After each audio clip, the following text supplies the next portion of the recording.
ঝিনাইদহে বিজিবির ত্রাণ বিতরণ।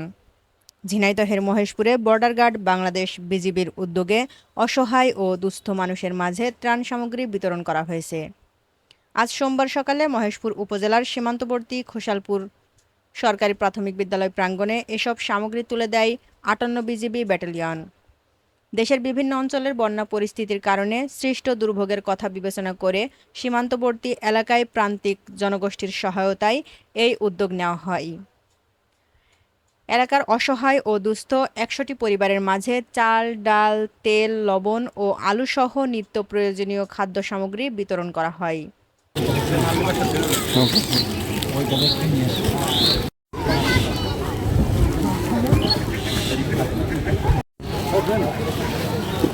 ত্রাণ বিতরণকালে ৫৮ বিজিবির ভারপ্রাপ্ত অধিনায়ক মেজর তোয়াসিন হাবিব হাসান ও সহকারী পরিচালক ইমদাদুল হক সহ স্থানীয় গণ্যমান্য ব্যক্তিবর্গ উপস্থিত ছিলেন।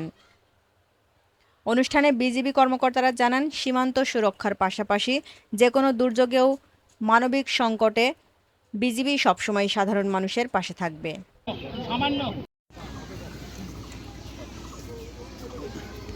হাতে থাকে। হ্যাঁ, আমরা এখন শুরু করে দিচ্ছি। পেছনে যারা বসে আছে অ্যাঙ্গেল থেকে নিলে আসলে